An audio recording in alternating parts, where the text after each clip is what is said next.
Because you hear more people, they won't believe in the flat earth, but they'll believe everything's a simulation. And like everything's been like coded. I found Oh on this man, site. that's fucking everything's a stimulation, dude. That's light. They think their brains in jars. We are arguing with a freaking PhD in mathematical physics.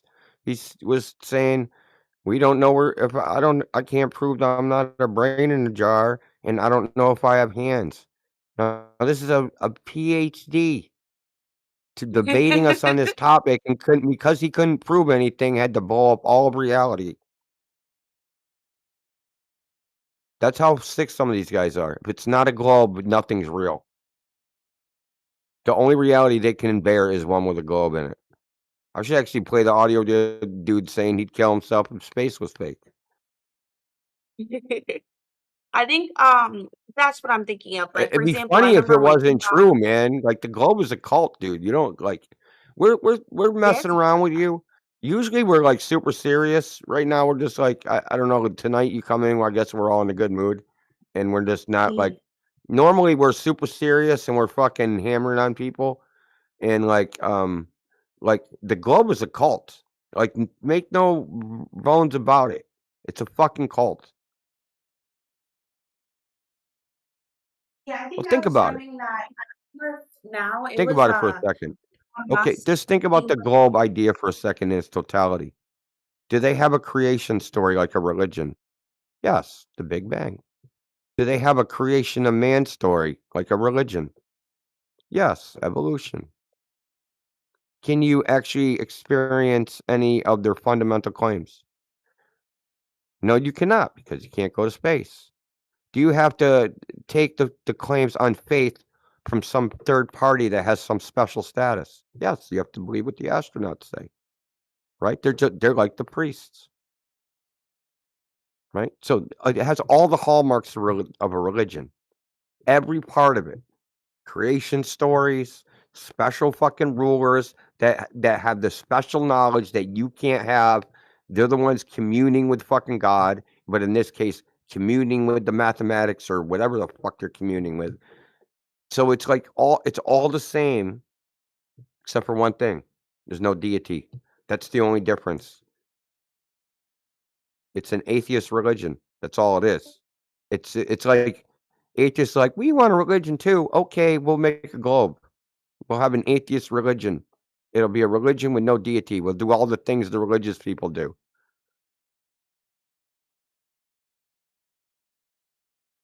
I should start selling fucking NASA crucifixes.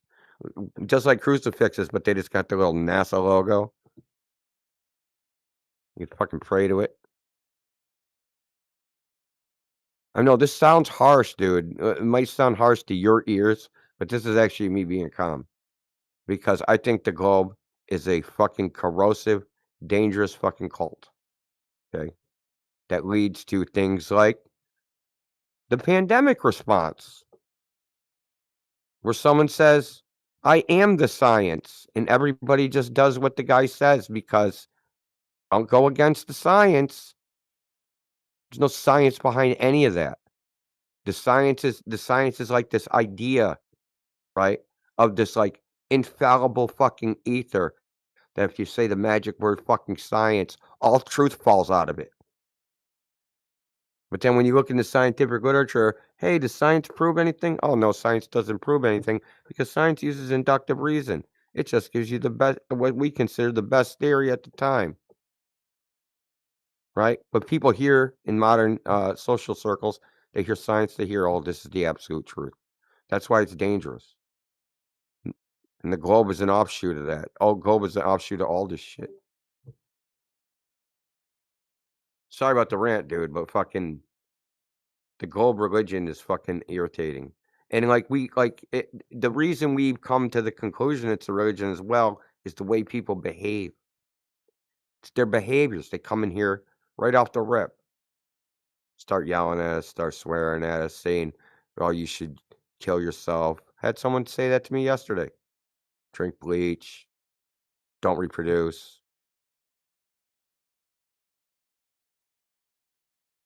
Complete strangers telling me that. Why? Oh, because I don't believe that the Earth's a spinning ball. It's as if it's some fucking heretical idea, and they're gonna try and burn me at the stake for being a fucking heretic. No difference, dude. It's no difference between the religions that everybody railed against in the past. They're doing the same thing that they said the religious people did. But guess what? The religious people actually never did that shit. That's also more global bullshit. Copernicus, Galileo, they were not persecuted. That is a fucking myth, dude, and I hate it. Because Galileo, um, it is said that it was science versus religion. And the church persecuted Galileo for being a heliocentrist and daring to say this the earth circled around the sun. That is not why he was on trial. We know what his charges are. They're in the fucking Vatican. His charges were uttering. He issued a false fucking document for the purpose of having a book printed. He said, I'm going to have one book printed. Went to the papal censor, got the permission to print it on what's called an imprimatur. He brought that to a different printer and then published a different book. That was against the rules, and he was on trial for that. Had nothing to do with the heliocentric model. Do you know why? Because the fucking Copernicus wrote Revolutions of the Heavenly Bodies, and the foreword is to the Pope, and the dedication is by a Catholic cardinal. The fucking Catholic Church had nothing against the heliocentric model. In fact, they endorsed it wholeheartedly. So the idea that it was science versus religion is bullshit. That's a fable. It's ahistorical, inaccurate nonsense. But they teach that in school, don't they? Why do they teach that in school? Why do they teach it was religion versus science? And science won out because science is the truth and God is just an old wives' tale practiced by 16th century backwards hillbillies. Yes, they had rednecks in the 15th century. They had the fucking rebel flag on the backs of their frickin' horses.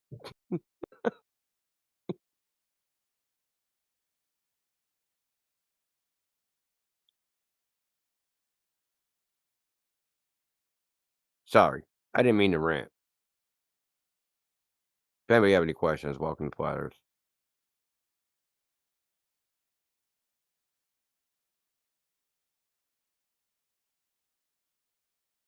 As far as math, look, bro, the thing about mathematics, yes, mathematics works to accurately predict aspects of reality. But this is what you have to remember. There's an infinite number of mathematical models for any arbitrary data set. Yeah, that's right. There's an infinite number of models that can predict accurately any arbitrary data set. So when we say, "Oh my God, the mathematics, we can make all these predictions. Math must be reality." No, you just got lucky and happened to stumble on some mathematical form that will predict your data set. That's all. Because we forget all the times we tried a mathematical model and it didn't fucking work. We weren't saying math was reality then, were we? No, it's cherry picking. People see what they want to see. When the math works, they only see that. When it doesn't work, they don't even pay attention.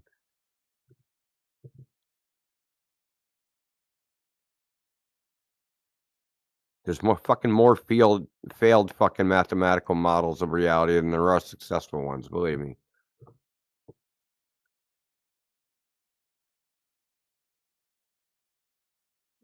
Yeah, it's actually really unintelligent to reach a point with your mathematics and in predictions where it fails and you don't question whether any of your previous variables are actually true or not, and just keep on them and invent new things in order to that you can't even prove exist. For example, dark matter, in order to save your math. And it's so occult-like, right? They write these esoteric symbols on a blackboard, and then, like magic, right? They're trying to cast a spell, but their spell is to predict why that bowling ball fucking falls or something. And if their symbols don't predict what the bowling ball falls, their spell doesn't work. They rearrange the symbols and cast them in a different order. See if now they can predict the bowling ball. It's just esoteric occult bullcrap. Yeah, occasionally useful stuff falls out of it. I'm not going to argue with that because obviously that's true. But most of the stuff we use on a day-to-day basis doesn't use chalkboards and blackboards as stuff. I mean, there was a dude once, he was like, without science, we wouldn't be able to build bridges. Bro, we've been building bridges for 50,000 fucking years. Like, what are you talking about? We wouldn't know how strong stuff was. We know how strong stuff is because we use it. And that we've known from trial and error that if we use, we can't use frickin' straw, to make a bridge. It doesn't last very long. And then if we use sticks, it lasts a little bit longer. And if we use bricks, it lasts even longer. I think we call this the Three Little Pigs Bridge. Like, come on, man. There's not much difference from today and a long time ago, except everything's got electricity running through it now.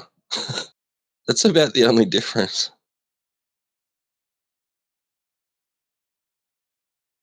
Yeah, that pretty much is the only difference, electricity. I mean, the internal combustion engine, but they did have combustion engines. They just worked on steam. Now we just use the frickin', the hot vapor itself for the gasoline engine.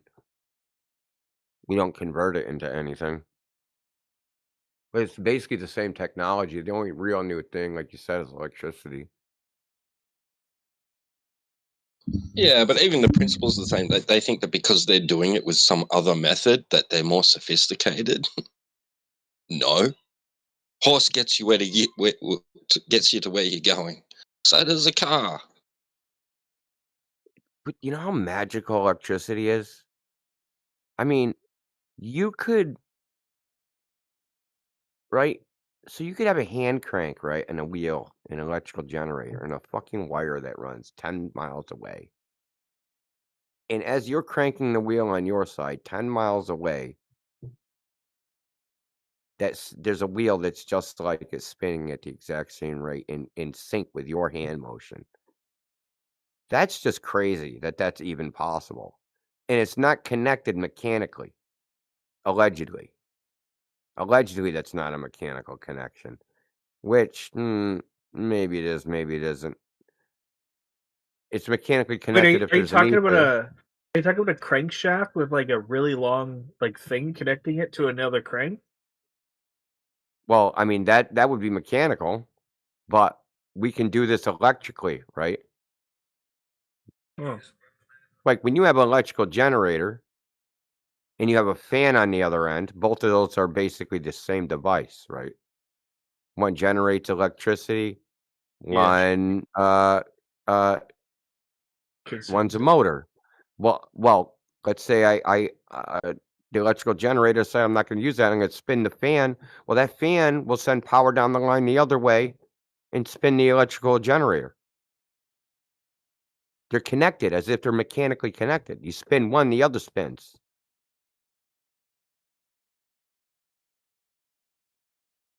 Never thought about it that way, did you?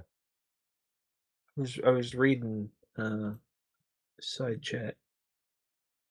So the one picture that somebody posted there with the three different things, the claim, the psyop, the truth, is that does that reflect what your like what your model is more accurately than the middle one?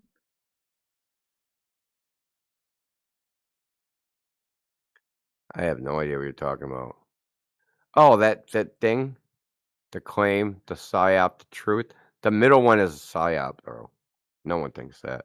That wouldn't even happen even if we don't think the Earth is a disk in space, man. I already explained that. Yeah, no, that's why I'm asking. Does the third one describe what you like how you view it more accurately? Yeah, that's how we see the world. We do not think about the Earth from an external viewpoint. So, are Why you would look, open? bro, look. Do you understand what that means? To not think about the Earth from an external viewpoint? There Yeah, is no I'm external just trying. viewpoint. Yeah, I'm just trying to understand the world as you understand it. So It's would just as you it is. Think about how you've experienced the world your entire life, how you've actually experienced it, not how you think Yeah. about it. So That's what we think about it. I We was don't just go gonna ask, beyond that. do uh, are you open to other continents, or would you say that, like, Uh, we've settled uh, the there's continents? there's land masses that exist that we call continents, yeah. No, but, like, that we haven't encountered yet. I don't know about that. If we haven't encountered them, how would I know about it? Well, I'm asking if you're like, is your framework open to there being other continents that we haven't yet reached? I mean, you could call them a continent. I mean, if you want to call them that, I'm open to the fact there might be land that could be explored, but it just might not appear on maps. Okay. Might not appear on modern day maps because the maps are funny. Once look, I know you probably don't know a lot about. I've seen the different types of projections, like the one where like Africa is like the same size as like South America, and then the one where it's like Yeah, massive. but it's way beyond that. That's like a very simple weirdness of the maps. It's beyond that. Why don't you So ask Google Earth what's in the blotted out areas? yeah, ask Google Earth why you try to make a circle around the North to South Pole, why it snaps into a half moon. Hey man, listen. All right. No, so I am not so I'm different just from you saying all. we know I all the also answers want to to these. These know are what's in the rhetorical blocked out questions. parts. Well, these are rhetorical questions, right? So there's a funny thing about maps because you have what's called a coordinate reference system, Wait, did you and say that how if you you plot a define circle around Antarctica, it turns into what? A half moon? a half moon. It'll snap into a half moon because Google Is Earth is that actually a like cylinder. Oh, I see. Okay. So that's not suggesting like an ice wall with like an opening that leads somewhere else. No, no, no, no. It's just because Google Earth is actually a cylinder. It just looks like a sphere in your 3D graphic, but the coordinate system is the Mercator map, which is a cylinder. Mm, okay. So now this is important. It's we pick a coordinate reference system, the one you're familiar with, latitude and longitude. It's a coordinate reference system. Contrary to popular belief, that coordinate reference system is not based upon the ground. It's based upon the sky. Okay. And there's another coordinate reference system, right? There's the magnetic coordinate reference system. That does not match the latitude and longitude one because there's things called magnetic declination. And this is where the maps get funny because it's been known since the 1800s that the compass heading doesn't match the celestial sphere. You'll be fucking facing um, what would be east in the latitude longitude coordinate system, and your compass will read you're pointing north. Right. So Hmm. it's really, there's places where Is this that is at a worse than certain other location? all over the world. Yeah, everywhere. It's called magnetic declination. If you get a fucking like a land navigation map, though, typically when you see um the compass rose, which tells you north, south, east, west, and so you know how to orient your map, there'll be a little fucking it'll say declination 13 degrees or something like that. That tells you how much the magnetic north is off from the geographic north, the difference between the two. There's some places on Earth where it's off by 90 degrees. So if you like in the South Pacific, it's off by 90 degrees. Now, let's say you're in the South Pacific and you can't see clouds, you can't see stars. I mean, okay, there's no freaking land because it's supposed to be the most isolated place on Earth. And if you just have your compass, right, and you're like, hey man, we're gonna sail north toward the equator, you're gonna be sailing east. You're gonna be sailing east for a long fucking time too, and you're probably gonna get lost and die at sea. Okay, so if you want to know, hey man, are they hiding land somewhere? This is how they could be hiding it with the magnetic declination and the coordinate system. Because if you take those magnetic declinations and try to the military, I don't know if it's the military, this map is, I don't know if Yoda sent it to me. It actually shows you that if you what the Earth would look like if you straightened out the magnetic field lines and then distorted, not distorted, but changed the orientations of the continents to match the magnetic field lines instead of the latitude and longitude system, and everything was completely different. So if you took your compass that when it points north, that's true north, and when it points south, it's true south, and east and Do you west are have that true picture? east. And I might have it. Hold on, let me try find it. It's a map. Uh, oh, is that it? No, it's not it. It might take me a second. We got a maps channel in our main server.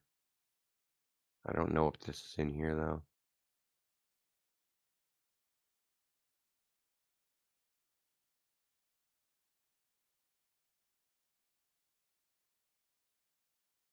Great. God damn. You know, we have a main server, Discord GG/Flat Earth. Yeah, I found it. Okay. So we have a map section. It's got like 800 plus maps in there. Here, let me post this in here. Now, obviously, it's like, I don't know, they didn't do a perfect job, but it's pretty good.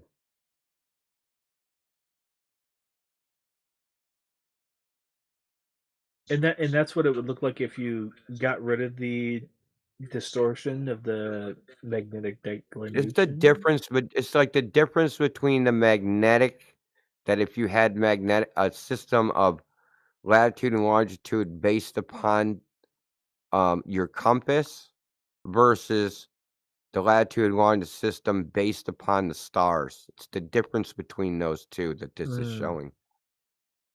Okay, I thought And I then thought it there's was the going to third. Well, be. hold on, we're not even done because there's a third coordinate system. There's a third coordinate system based upon the sun. So the sun on the equinox has a direction. In that direction, if you look in the dictionary, how do you define east? East is defined as the direction of the sun on the equinox.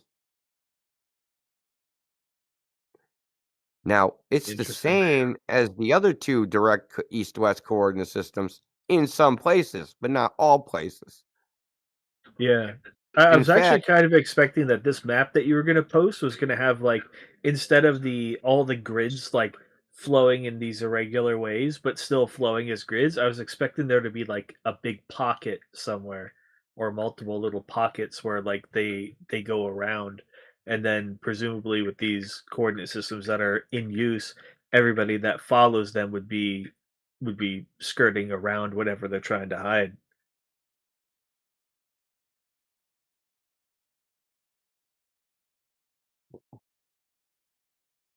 well, if you look now, obviously this wasn't perfect, and like this came from a government publication from the military. Now, they did say something about not being able to do it accurately or something, but I'm trying to think. Let me look at this. 360, the magnetic equator. So if you went east and west, so the distorted lines, right? See where it says true equator and magnetic equator? Yeah. So what they did was they distorted the latitude and longitude lines that you know and straightened out the magnetic lines. So you see there's a background grid of rectangles? Yep. That's the magnetic field. Oh, interesting. The other grid, the distorted one, is would be the celestial sphere. Okay? So if you went east-west following the celestial sphere coordinates and you were trying to sail from, not using your compass, right? Using, like, celestial navigation, and you sailed east, like, say, from the tip of South America, you'd end up in New Zealand. But east in the magnetic is you'd end up, like, in the middle of the Pacific. You understand? You're heading like, things like, places where there would be land would not be land, and places where there'd be water would not be water. So you'd have this whole section, right? So, like, if you look at the section, because you can see, like, the edge of, what is it? That would be, like, New Zealand or something, right? And this isn't even, like, the whole Earth. This is only part of it. So, let's say you started in New Zealand here, and you're like, "I'm gonna go east in the I'm gonna go down to this 360 line, right? I wanna get between 330 and 360. I wanna get in this circle." How are you gonna get there? Because if you follow the celestial sphere lines, it's gonna take you past them. You're never gonna actually intersect in there, Mm. right? There's like this giant void between the tip of South America and Australia. There's like a giant void because the magnetic field lines, according to them, is where it's the most distorted. The Antarctic part doesn't even make sense because there's actually two magnetic south poles in Antarctica, and the other one's like in the middle of the ocean. So this isn't even like exactly accurate. I think there's some problems with this, as a matter of fact. Who was this published by?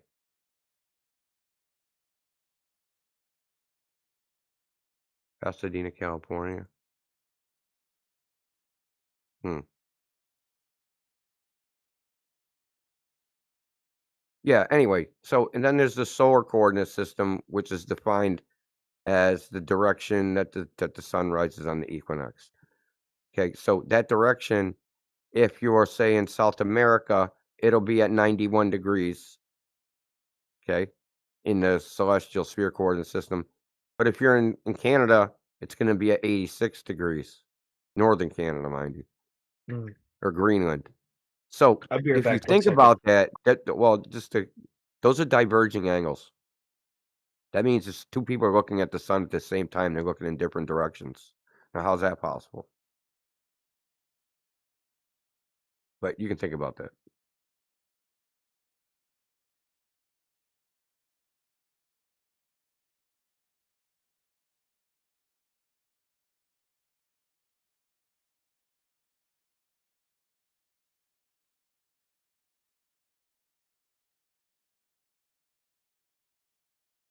Juice that makes your brain explode. I think I made his brain explode.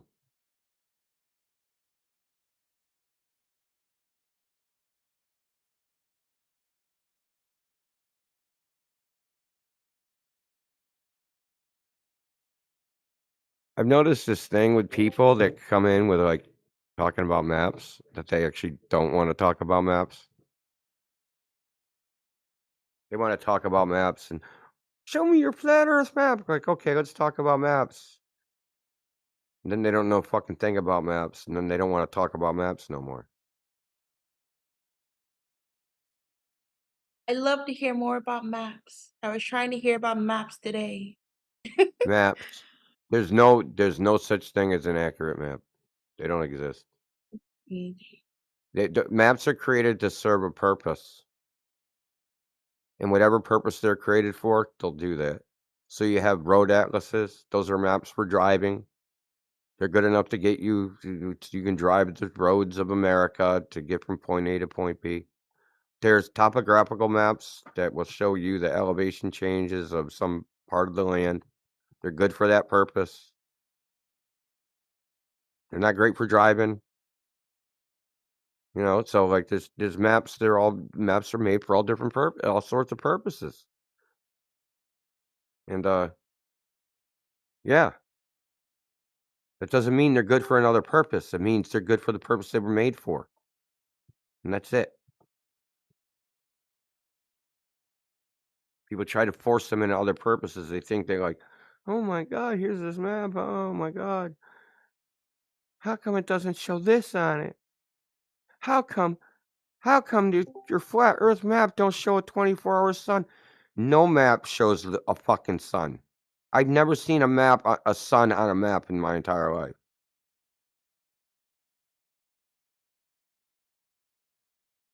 And if it does show a sun, then it shows it what is it, with time zones and stuff on the bottom. Like it's still putting its own thing into it. Look, you can predict where the sun is. It doesn't matter what fucking shape the Earth is. It doesn't matter one bit.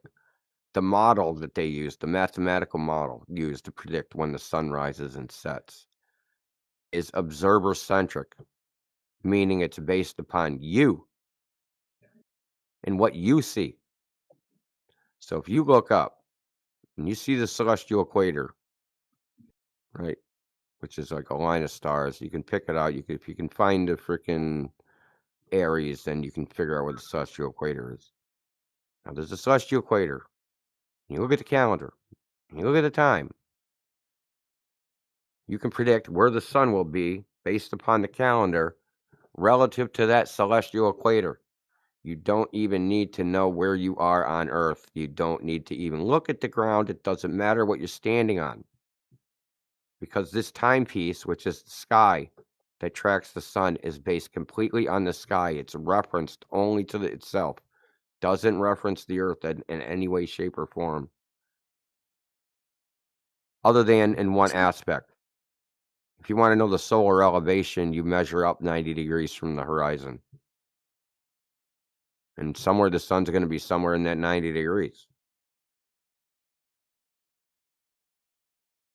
But the So when you zero, mentioned the firmament, so you said that the stars, etc., they're all fixed, or are we fixed and they're moving? no, what they meant was that the stars are fixed in the celestial sphere, that the celestial sphere moves. Right. The stars are embedded in a celestial sphere, and that celestial sphere is moving. But the reason they say the stars were fixed in this is because they don't move relative to each other. Right? They all stay in the same position. The Big Dipper don't become the Big Spoon. Hmm. Right? It The stays. sphere bit in this is purely conceptual. There's no actual sphere. Yeah, exactly. Exactly. We call it the celestial sphere because you can. What they do is they model, and I don't know because it's kind of a contradiction in this. They model the sky as a sphere of infinite radius, which kind of doesn't make sense in a way because something with an infinite radius is flat. So there's that. But anyway, this is what they say. Model the sky as a sphere of infinite radius. And then we calculate up from the horizon, assuming like basically you're at the center of the origin of coordinates. And the reason they can do this is because, there's certain things we observe about the stars which kind of don't make sense, such as no parallax. Since there's no parallax, they appear at infinite distance away. And then we can make claims like, oh, well, I'm at the origin of coordinates. I don't have to care where I am on the surface because everything's so far away. Seems like I'm in the middle. So since I'm in the middle, I'll just make a model where I'm in the middle and call it a day. Hey man, what's up? Yeah, I'm on. I just joined in. What's up, buddy? I just fine. What are you talking about? I'm new. The What's up? celestial sphere. Okay. So Yeah? go on. Sorry. Lost my train of thought, man. You said celestial sphere. Yeah, celestial sphere. Okay. So to model, there's a celestial sphere model of the stars and the sun that put you in the center of everything. And everything surrounds you as if you're in the center of a sphere. And we model the way the stars move after this. It's a So little how do more you feel complicated about than that. how do you feel about centripetal force? What about it? As in, like, I know for people mentioning where they say the Earth is spinning, but so fast that it's bringing us closer, so that's why we don't feel it spinning, and that's their justification. And then they mention that, if you take something and then Yeah, something like that. I have research on this. Back in, we have old clocks back from 18th and 17th centuries. So they used to spin really slow as compared as we have clocks in our modern time. They tick a lot slower. So that means we are getting closer to sun, and all the magnetic fields are, making the clock spin more fast, and time, you know, the days, the days are more bigger than they are. I, what to say? Days are getting longer. Is that what you're saying? Yeah, yeah. Yeah. No, days not getting longer. Days getting short. Oh, So okay. as compared to old Is days, that why I'm tired? they're yeah, they have more time, and as compared to us, Earth is getting closer to sun. Bummer. Are we gonna burn alive? Maybe one day, I think. I think no. We We're not. we still have centuries and centuries to go. So maybe our great great great sons might get. but didn't they say that the universe is always expanding, so we're getting farther and farther away? And then they said that sooner or later Yeah, the but Earth would just be without the sun. Didn't they say Every we're t- going outward, like outward Look, let me just say expansion? this before we move we are on. we are going inwards, not outwards, Yeah. because y- sun have magnetic force. It it's keep pulling us towards itself. Yeah. Okay. Story time over. Okay. So now we're done with story time. Let's get to like what actually is going on. So in the end of the 19th century and like I think I talked to I don't know if you were in here. There's 3 experiments. It's called Airy's failure, Michelson-Morley, and Rebka-Pound. These are 3 experiments to show that the Earth is not in motion. Oh, that Okay. one I missed. I wasn't here for that one. Okay. So Airy's failure. So what happens is that if you have so he had a telescope. Okay. He was the astronomer royal for the Royal Society in the 1860s or something. He was trying to there's something called stellar aberration. So when you look at a star, because there's no parallax, they have to calculate it, but they had never actually observed the aberration. You gotta think of it like this. You know how you like it's raining and the raindrops are falling straight down if you're standing still. Yeah. Okay. So what happens if you start running with the umbrella? You have to tilt your umbrella to hit the raindrops, right? Yeah. So if the Earth was in motion, the light would be hitting us at an angle instead of straight on. This is the idea, at least.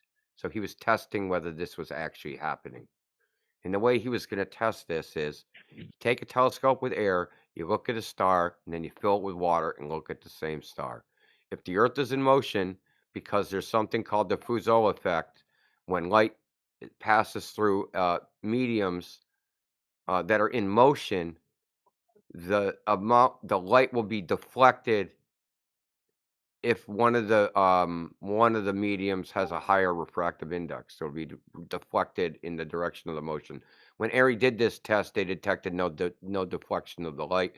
The starlight hit right at the bottom of the telescope. It was centered in the exact same place. So this was a problem. So along comes Michelson-Morley. They do an interferometer test where they interfere light together and try to measure a phase shift. If the Earth isn't moving, if the Earth is in motion, then one direction of the light will be have a shorter path than the other direction because you're moving in that direction, right? So they did this test, no result. The Earth is not in motion. Reb Capone tried to do a vertical drop, basically the Michelson-Morley, a vertical version of it. Same result. Earth is not in motion. Hey T-Dub, did you ever listen to that Joe Rogan thing?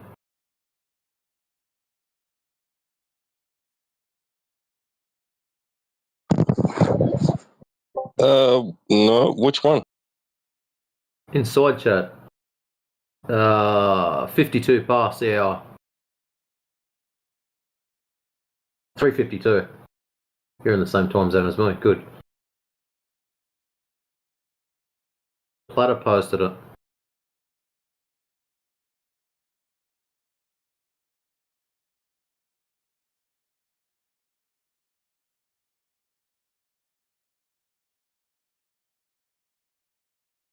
Oh, no, yeah, no, I never ended up looking at it.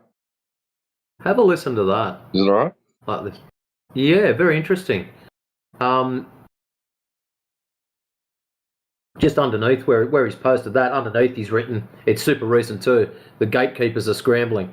And gatekeeper is exactly the perfect description of Rogan. Have a listen to it, you'll see why. Can we listen to it in here? Yeah, it goes for 9 minutes, you should be able to. Oh, it's only 9 minutes? Yeah. Actually, let's try it. Copy link. Oh, that won't work. Which one do we use? Query. We won't get copyrighted or anything, will we? It's from Twitter. The YouTube bot?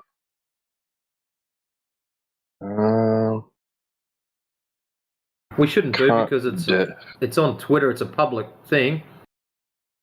Is Joe Rogan? Right. Is it pay to view on his channel? Uh, I thought his channel was open. Yeah. I don't know. Not on YouTube. It's not. It's free. Well, there Just we go. got to watch ads. Okay. So I just click on that, and then I go paste link, and let's see if it does it.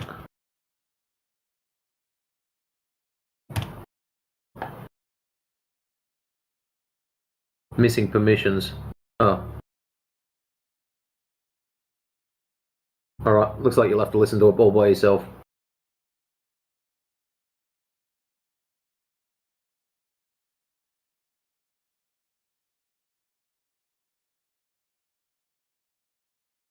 Hold the phone because my phone is listening to me. I just went to YouTube to see if I could find it, right? See if we could play a version of it from YouTube. And the first thing in my feed is Joe Rogan gets very touchy when questioning our reality.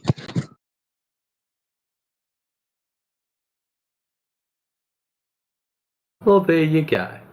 And it's Level Earth Observer, 1 day ago. Goes for 20 minutes. So it's Level Earth Observer's take on the whole thing. I don't know if you want to listen to that. Yeah, chuck it on. Unless someone pops in, we can have a chat with them. All right, okay. Someone else's opinion of it would be good too. Yeah. You know Leo? You know Leo stuff? I know the name. Level Earth Observer? Level Earth Observer, yeah. All right, play that one then. Cool. Right at the top. Would you believe it?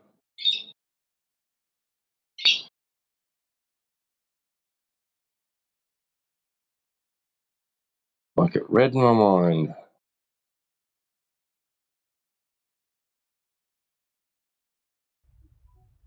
Today we got an interesting conversation between Joe Rogan and Hollywood film director and producer Roger Avary. Now remember my stance. I only stand by the things that are physically true. I don't care of the results. I have no beliefs, no conceptual ideas to defend. I don't care how reality presents itself to us in its physical form. I just stand by it. It frees me of any burden of any belief, and it's a beautiful feeling. That's my stance.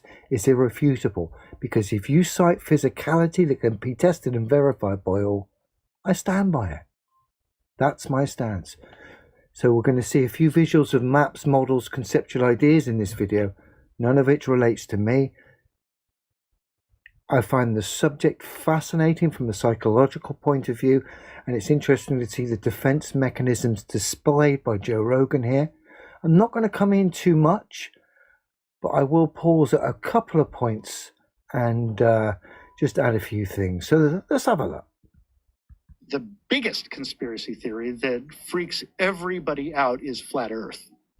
Now, I don't know what the Earth is, but experientially, through the testimony of the eyes, it is flat. And there is very little chance that I will ever in my life, or most of us will ever in our life experience anything other than what is effectively a flat Earth. And the way sighting across large bodies of water. I like him already. Or navigation maps for airplanes. Yeah, it's a good start, eh? Is always a presumption of a flat Earth. It's always in the pilot manuals and on maps. How so?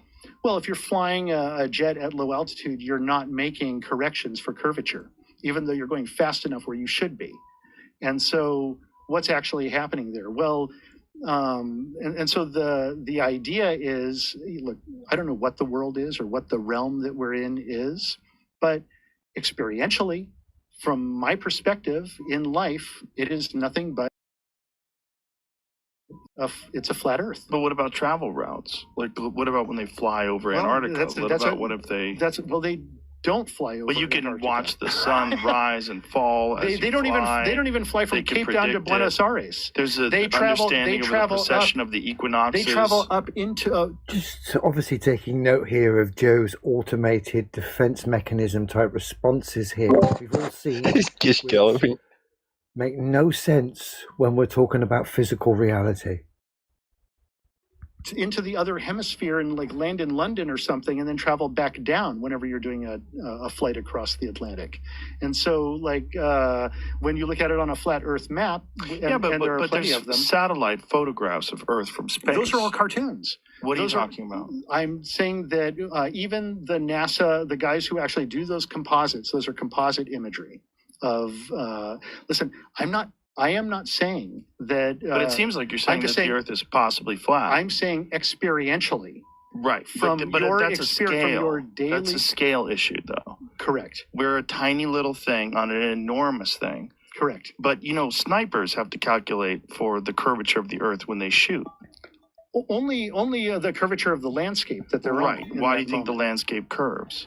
The landscape doesn't curve. It is a mountainous and not always. uneven. No. On flat plains, you have to do the same thing. If you're making a long shot over a flat area, like if you had to shoot. Well, then why don't pilots make a flat plane is curved? Is he saying? But, oh my but I do know that when you look at maps always the film from the space station. Presume a flat Earth. When you look at the film from the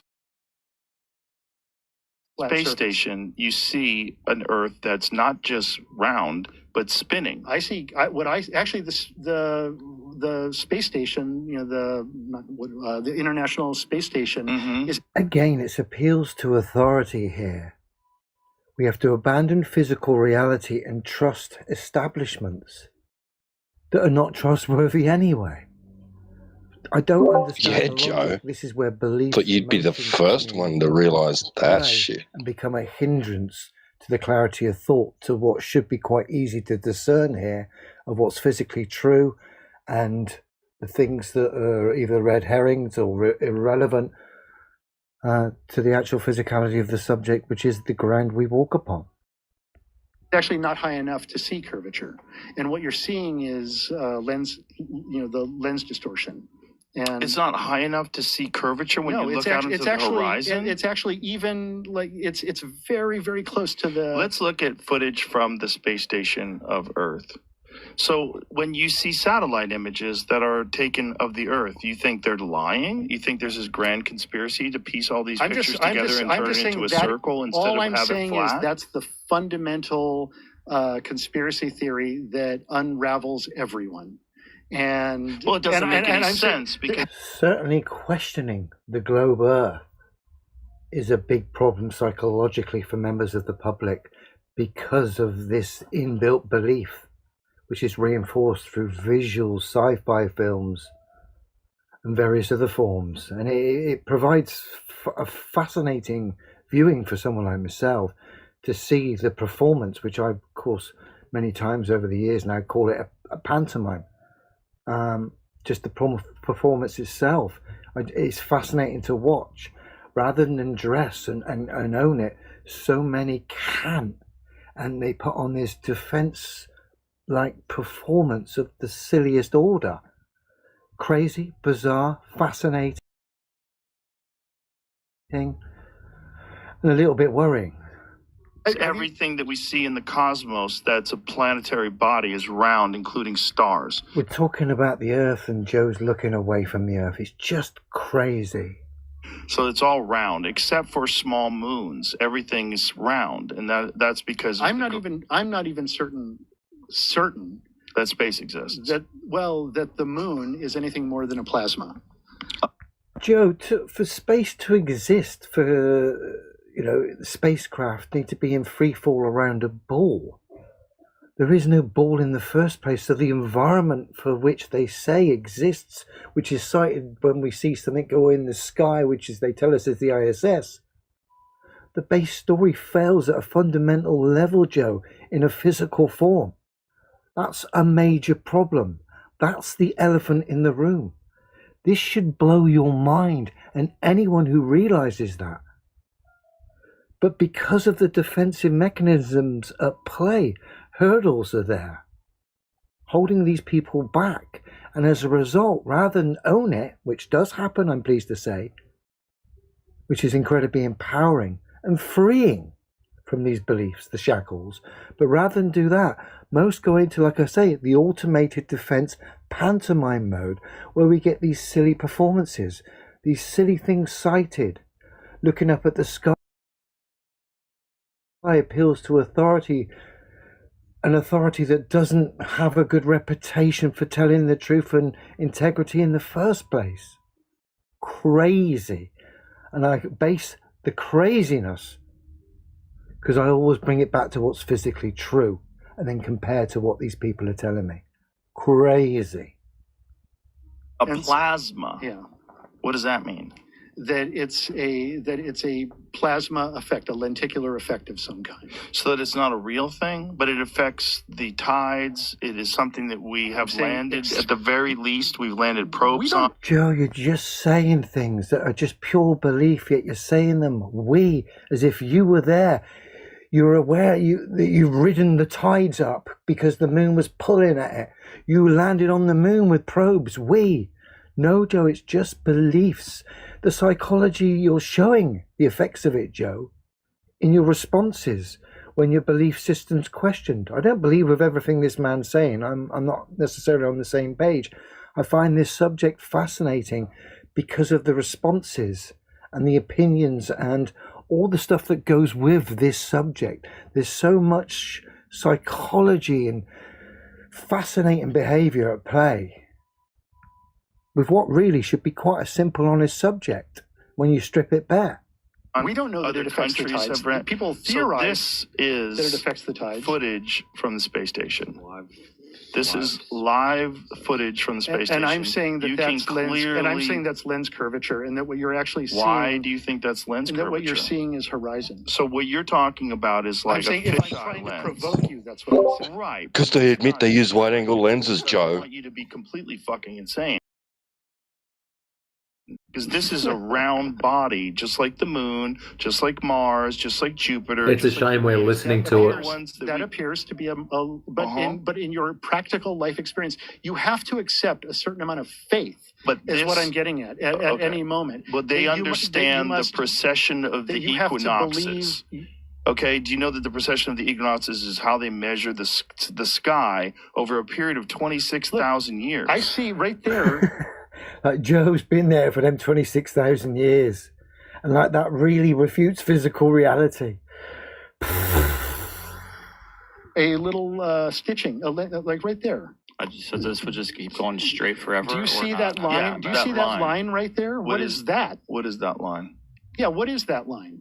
Well, that looks like stitching to me. It looks like they've stitched together and it crosses over there through that mountain range right there. That is weird. Oh boy. So Joe's evidence, his citation, which overrules He's been watching us. reality, has problems in it. The live feed that they brought up as evidence that physical reality is wrong has stitching in it, has problems in it. And my channel's littered with footage that is a major problem compared to the official story they tell us. Yet alone, the overall picture of things regarding physical reality highlighting the absurdity of the globe. Like I said, the biggest hurdle is not what's physically true here. It's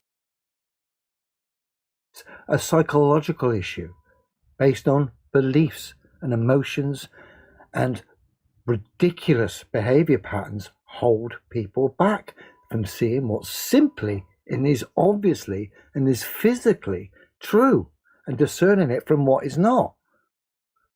By your very example, I'm just saying that you have to have a certain amount of faith in that. And on the surface, mundus vult decepi. Okay. You're freaking me out. Go back to that, Jamie. So what is the explanation? Go back a little bit. Yeah, what is the explanation of that line right there? Right, but how weird is that? That is weird that there's this line. Right, because that in itself is a composite image, a cartoon that has been put together for you to look at this apparent live imagery. So and is this multiple images that are supposedly pieced together? Is that what they're... I'm saying that things fall into, like, the way perspective works is that things appear to fall into the horizon. But now you use what is that camera? Is it a P200 camera? Where you can actually zoom in and lift things out of the horizon that have appeared to fall into the horizon. This live video feed from the International Space Station has been interrupted because you're watching too much. Due to either a change in the onboard camera configuration or a loss of... Exactly. Quickly cut the feed. It's gone pear-shaped. And regarding optical so-called observations, the boat supposedly going over the horizon, as I've stated many times, and of course in my previous video, the optical world is not the same as the physical world, which is when anyone cites long-range observations as some kind of physical proof. They need physical demonstrations to account for the many variables at play with observations. Train tracks don't converge in physical reality, yet they appear to optically. We need to account for the optical variables at play with physicality to make it rock solid. This is the real scientific way, without beliefs, without any kind of narrative, only standing by what's true, cross-referencing long-range observations, taking into account the variables with physicality as our backer. Unrefutable. It's just people don't like the results of the way that physical reality presents itself to us. It's unpleasant because it doesn't match the belief system that's been instilled in everyone. Signal with the communications network. The video will return when a connection is reestablished. So this is during the live feed? This isn't from NASA's YouTube channel. It's just down right now. It's just down right now. Okay, so you're saying that this is like a fisheye effect of a lens. Yeah, I'm saying potentially. I'm saying that, and that we can even see that whenever they're up there shooting with cameras outside, you're like, oh, there's the curvature, and then every now and then the camera turns and it inverts for a moment. And it goes back down. I've never seen that. I watch a lot of NASA. They use many different effects, and as a result, you get many different failures as well. That's in itself a technique to cause confusion. Again, strip it bare, what's physically true, and then what's not, what doesn't match what is the way reality presents itself to us is obviously nonsense. Because here's the thing, how can something be physically true, the globe, if it can't be physically demonstrated? It can. Can you cite me something being physically true, but not being able to be physically demonstrated. Again, I'm very simple and very logical with this subject.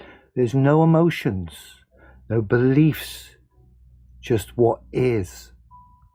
Stuff. And listen, I'm not saying that we're not living on a globe, or at least an oblate spheroid, as Neil deGrasse Tyson says, but have you ever noticed how spasticated that guy gets whenever you throw out the word flat earth? He flips out like the way Robert De Niro flips out on like irrationally he flips out. He flips out when you say that men can't be women.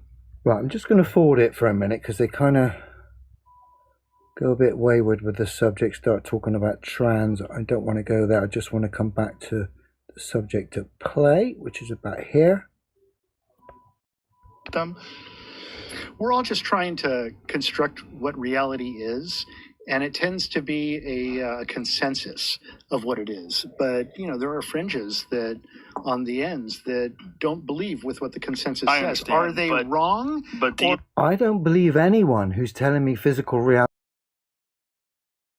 is exactly the opposite that can be tested and verified by all, particularly if they are coming from authority and one that doesn't have a good reputation in the first place.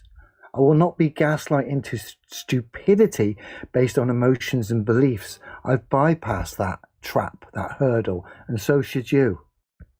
I don't know how many people would have to be involved to promulgate this idea that Again, another delusional defense mechanism, Joe. Men lie and can be deceived, and because of beliefs have emotional attachments, and because of that, their common sense is abandoned. Prime example, everyone, yourself included, the mainstream, believe physical reality is exactly the opposite of what can be tested and verified by all. Is everyone in on it? No, of course not.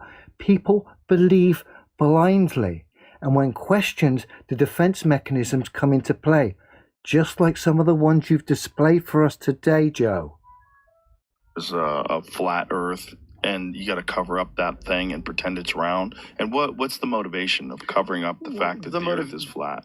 I mean, if we're really fundamental. That's a very deep, big question to be answered.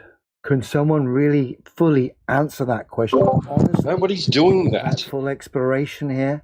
Of course, we should be granted full exploration based off the fact the way physical reality presents itself to us, and it doesn't match what we've been told by the education system and the so-called space authorities. So we've got a major problem. That's the elephant in the room. And what? I just paused. They're not hiding anything. You just go outside and look. Have they got a big rug over the lakes? They're just convincing you that, like the guy said, it's experiential, right? It's everyone's experience, a flat, motionless.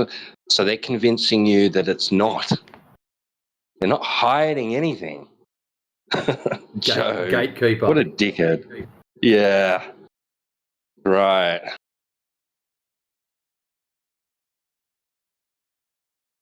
Imagine Joe Rogan coming in here. He would have a meltdown. It's physically true. And the fact that doesn't match what we're being told should blow. Yeah. Oh, yeah. India just resumed it for us. Thanks, India. But still, because of the spells at play, so many are still struggling to walk away from those sci-fi box sets, Star Trek, Star Wars, and the Globe Earth, and all the nonsense that goes with that delusional package. I don't know how I did that. To it, it's about God, and it's about what is this realm that we're in, and are we part of creation? And But why would it be more likely God if it was flat? Every culture throughout recorded history draws Sorry, it's almost finished. Flat Earth. Again, I don't go for any map, any model, any conceptual idea. Yeah, I think that's asking for trouble. I simply stand by what is. Full exploration will answer those questions. Anything other than what's physically true becomes a belief for me, and I'm not willing to do that. Fish environment with a dome, a firmament that covers it up until like when the 1930s or so. Right, when they start making telescopes. Right. I mean, so this is a grand conspiracy. Like Galileo was wrong. Just beliefs, Joe. Beliefs in things. men blindly believing things that are obviously physically true. That's been proven at this point in time. The subject wouldn't exist in itself. All the mainstream has is kind of fallacious reasoning. It's just insane. And the behavior, the mechanisms like we've seen here are fascinating, although quite worrying.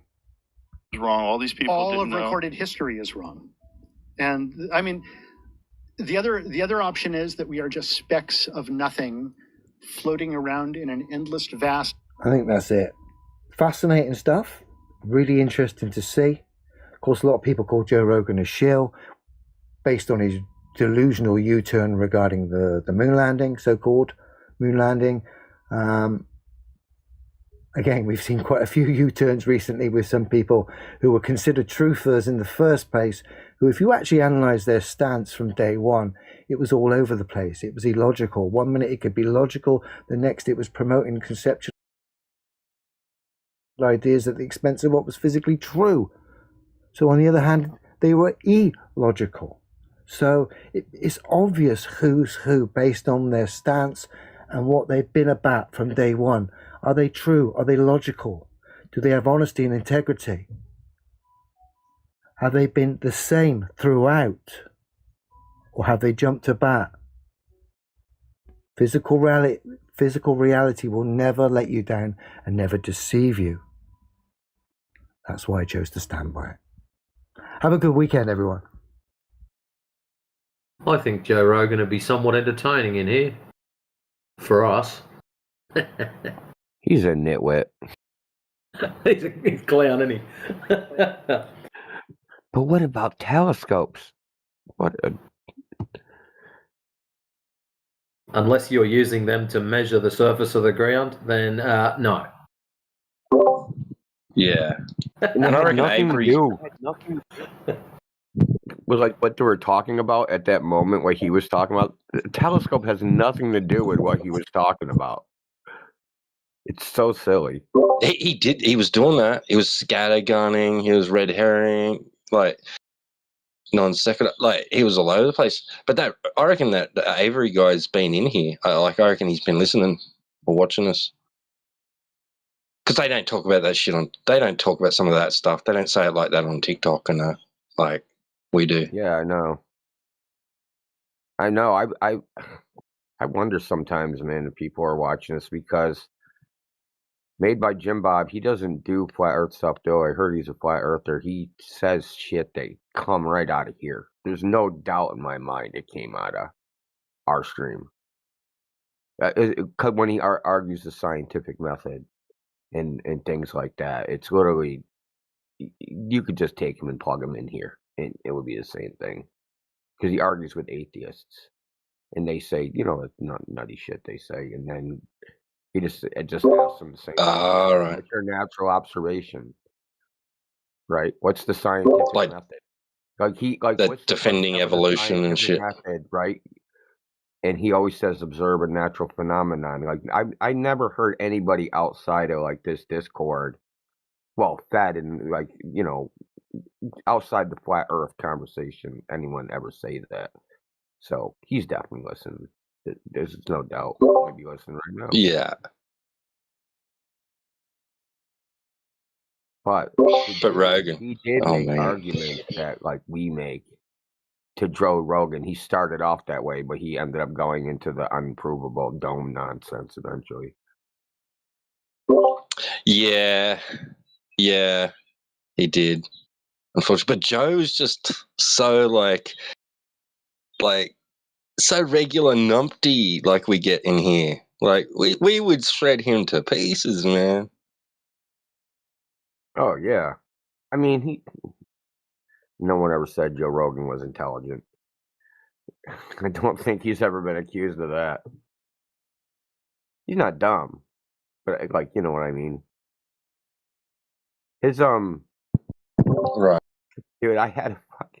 There was a video someone made. It was the guy's a communication expert. He like goes around to businesses to teach people how to communicate, like universities, whatever. And he reviewed like a Joe Rogan video, and like Joe like pretty much when you actually think about what he's saying, he isn't really saying anything. He's just going, ooh, ah, like, it's fucking stupid. When you actually break down him talking, like, he's really, I don't know, midwit. Man, NASA is pouring the grain into the fucking bin, and he's the sheep or the cattle that's going, oh, food time, yum, yum, yum, just lapping it up. Yeah, I mean, he interviews, I mean, I guess that's a good interview style where he doesn't inject himself into it. I think maybe that's why he's successful, is because every podcast doesn't become like a version of the Joe Rogan show. He just lets the other people just gab, which is good. But I saw a video today, so I watched this guy. His name's Emil Cosman. He came from Romania, but he does like stuff on because Romania is right next to Ukraine, so he's been doing stuff on that war for a while. He did a video on the fucking moon landing today. Like, this is like way off his subject of what he does, and he just like did a video. He's like, basically saying the moon landing was completely fake. Why isn't the U.S. Why isn't Russia and frickin' is Russia and China gonna call them out on their either this new fake one, or the last fake one? It's just funny that even normies are seeing that the moon landing is fake, bro. It's so bullshit. I don't even know how they come in here and defend it. I'd be embarrassed to defend the moon landing. Right, yeah. Does he usually do sciencey stuff? The fellow you're talking about? Cosman? No. He does, it's all political. Oh, okay. No. Like European politics, some American politics. He's a U.S. citizen now, but he came here from Romania. Guess he was like an Olympic. He lived under the USSR, I guess, for a while. It seems like he's my age about, or maybe a little younger. But he just does like, because he's from the area. That's what he made. That's why he started a YouTube channel and started doing like, commentary on like what's going on over there. Because it's like he knows you know what I mean. He grew up in that part of the world. You know what I mean? So Eastern Europe is very insular, separated kind of from, I guess, the Western world by, what do they call that? The fucking wall. The Berlin Wall. Yeah, which is weird that all of a sudden he just does a fucking, I couldn't believe it, dude. Like, nobody's buying this crap anymore. Did you see any of the Pam Bondi testimony? Anybody see any of that? So the what, sorry? Pam Bondi, she's the Attorney General from the United States. She had to testify about the Epstein files yesterday. No, I never saw it. Oh my God, the shit she says is so absurd. Let's put it this way. They ask it, so there's a hearing about the Epstein files and why the FBI didn't release them and why they redacted things they shouldn't have redacted and why they accidentally released fucking victims' names and all that crap. So they'd ask her a question. She starts talking about the Dow Jones Industrial Average and how it's skyrocketing and how the S&P 500 is the highest it's ever been. Now they're asking her questions about Epstein, and she's answering with these totally has nothing to do with what the fuck they're even talking about. What the heck? Like that's the same thing we get in here, bro. Exactly, exactly, Matrix. That's exactly what I was thinking of. Just like a Glober, you ask them a question about like, "Hey, man, who measured the curve of the Earth?" And they're like, "Man, I love vanilla ice cream." Yeah, when frogs croak and cement dries. But she's answering the questions like that, like, because I don't know if there's any penalty behind it, but they tried to hide. There was one guy who was all like the Attorney General, the head of the FBI. They were in front of Congress like a year ago or wherever, and they were asked if there were any co-conspirators with Epstein, and they all testified no. Right in the files, they redacted. There was a guy who was a co-conspirator, but they redacted that in the file. but part of the law they passed said must mark any co-conspirators. So they wouldn't have found out, but a couple congressmen got to see the unredacted files with their own 2 eyes, and then they discovered they redacted the fact that there was a co-conspirator when all of them testified that there wasn't.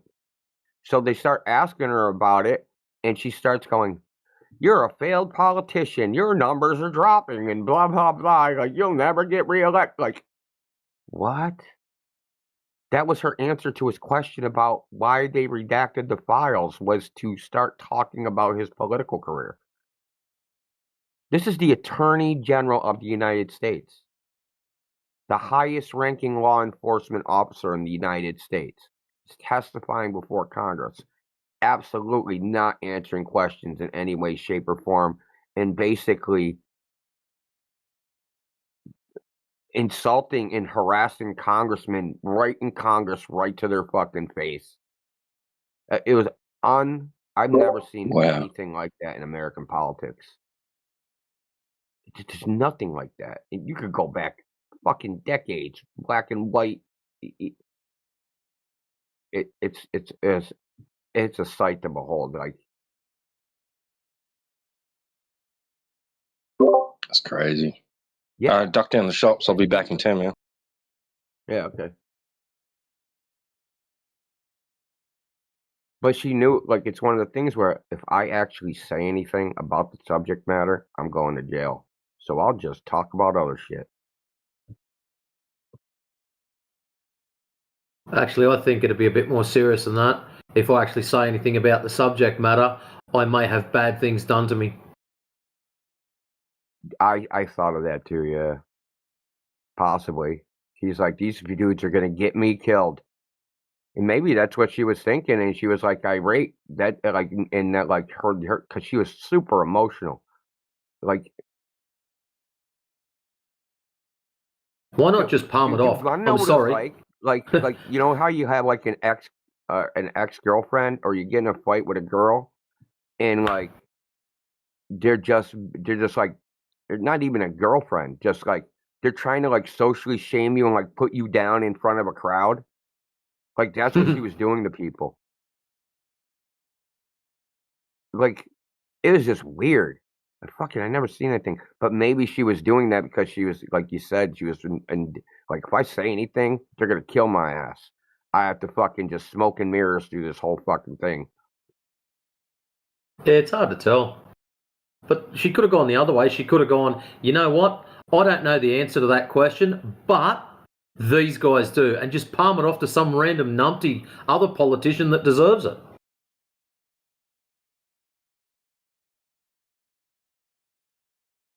Dude, it's crazy.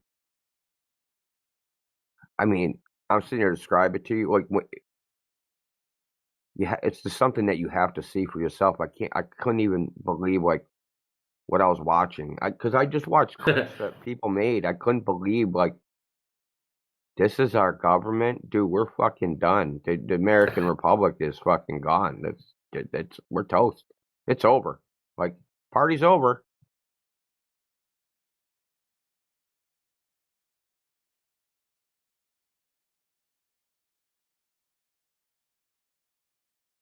Sure someone's clipped it all together, man.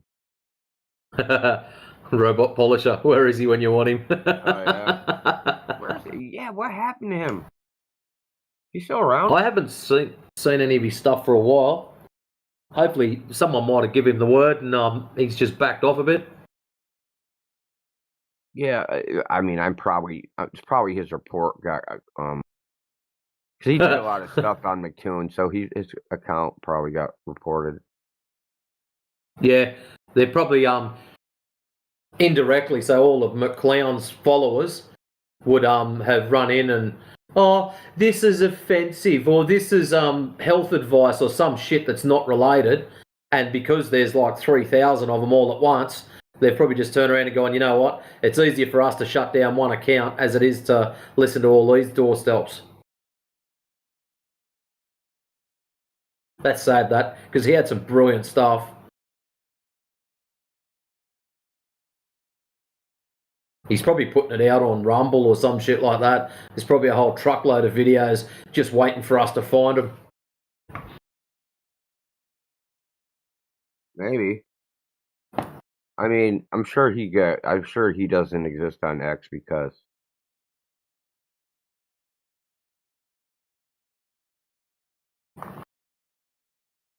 I'm sure he got reported for like doxing people or harassment or something because he did a lot of videos about McToon and Duffy and stuff. And like right when TFE, he disappeared around TFE, like right before it.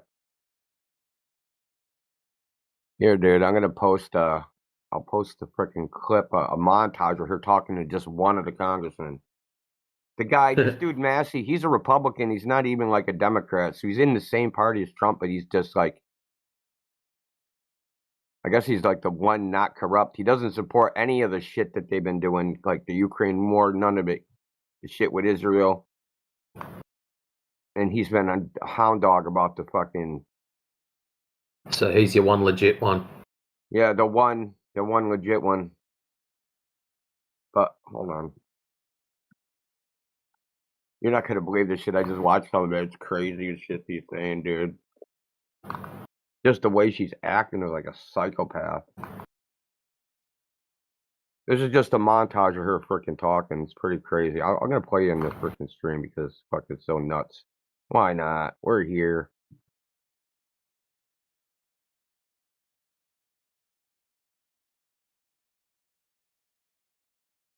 So shows the same. Because she's like pointing her finger at the dude and like hyper. Like I've never seen anything like that crap, dude. So similar behavioral characteristics to the Globers. Syndrome. He needs to get. You're a failed politician. Yeah, not a complicated question. Well, I guess it is for you because you have a law degree and those are privileged. Do you even know who Chase Mulligan is? You're so obsessed with, you don't, do you? I'm going to teach you the rules again. You're the... Have you apologized to President Trump? Have you apologized to President Trump, all of you who participated in those impeachment hearings against Donald Trump? Nothing about helping crime in her district. She's not even worth getting into the details. Excuse me, I'm going to answer the question. Answer my question. No, I'm going to answer the question the way I want to answer the question. No, and I told you about that, Attorney General, before you started. You don't tell me. Yeah, I did tell you because we saw what you did in the Senate. You're a lawyer, not even a lawyer. You don't get to reclaim time when you don't. When I don't answer a question the way you want. Only 2 people voted against it, and you were one of them, hypocrite. But we're going to move back to you. I bet we are. Yes, of course, because you're here to testify. The whole thing is given a grown-up version of Regina George. Fucking psycho bitch.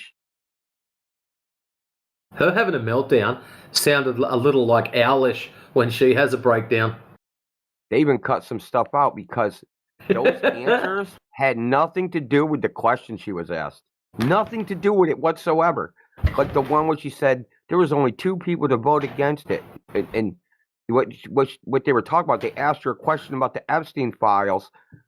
She said, "You don't really care about this. You like this.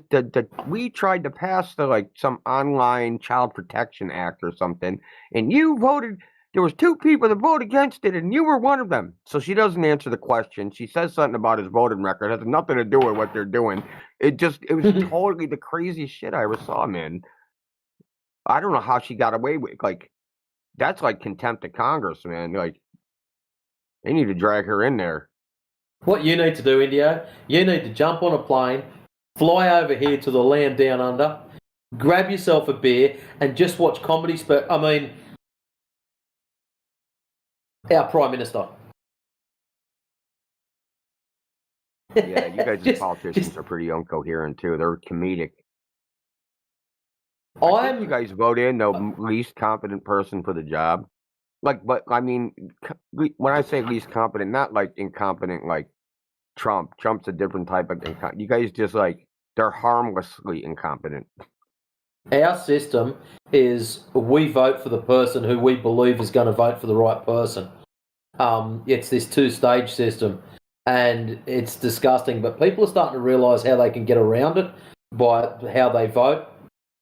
So, I think the next election is going to be a very interesting one. But, it is a clown show. I'm sure they're selected, and I'm not sure if they're trying to put in the most incompetent, useless drop kicks known to man in order to piss us off to incite violence. I don't know, but that's what it looks like. Like, seriously, that guy is an absolute idiot. If they got a blue cattle dog and put it in as the Prime Minister, most Australians would probably appreciate that more. Yo, mate, have you heard my solution to this No. problem of corruption in government? Is that public officials are elected by lottery. That if you're a citizen, your name goes into the hat, and if your name comes up, you're a government official in some spot, mandatory service, you got to do that job. Right? Oh, Ouch. shit. I'm the President of the United States. See, that way you don't have any corruption building up to it, right? You don't have to, bribe them, and you haven't, created a whole network of bribery to even get there, right? Which is what they do. They create a bribery network, a money laundering network to get elected in the first place. Yep. You do favors for me, I do favors for you. So you eliminate that whole corruption thing. He's gone.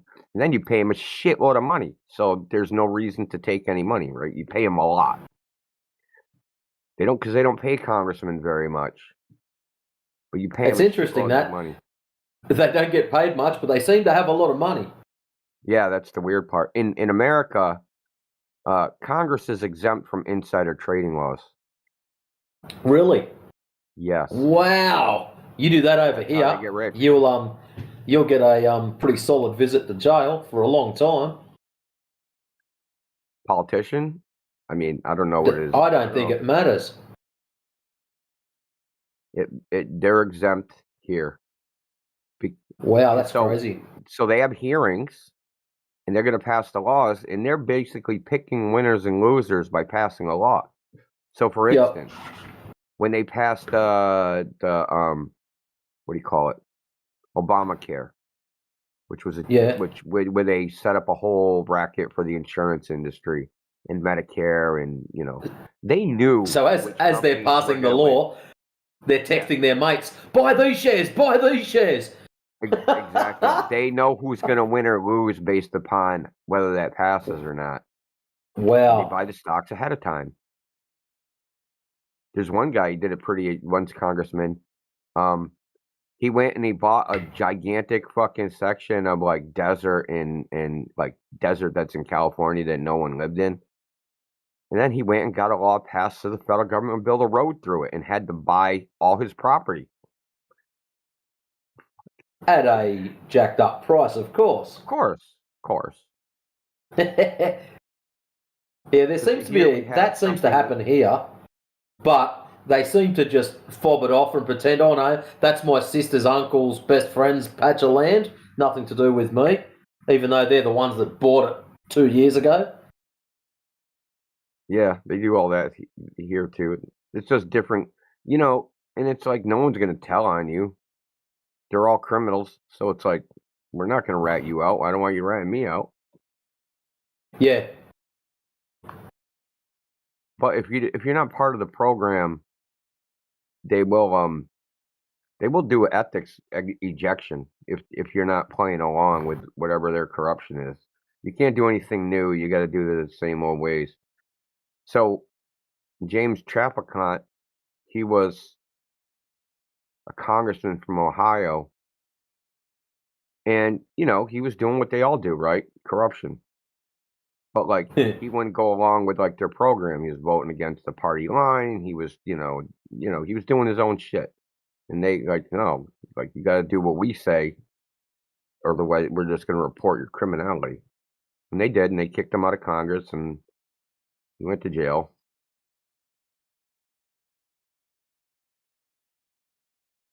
Called Fed, as they call it.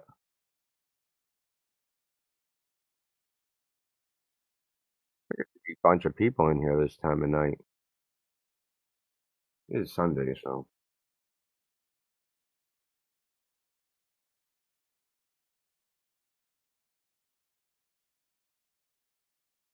That's funny. As soon as you start mentioning the people that are in here, they disappear. Oh shit! They might talk to me next. No.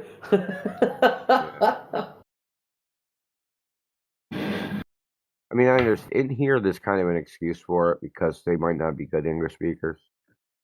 Oh, Yeah, it's very common for them to just want to sit in and listen. I've heard that heaps of times. they must be really confused, man, because we have so many English speakers from different places with different accents and different mannerisms and sayings, and you know what I mean? Like Yeah.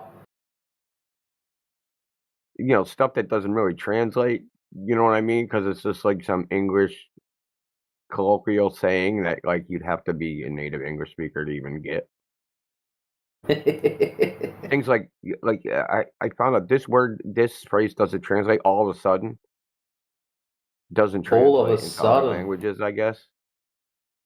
Interesting.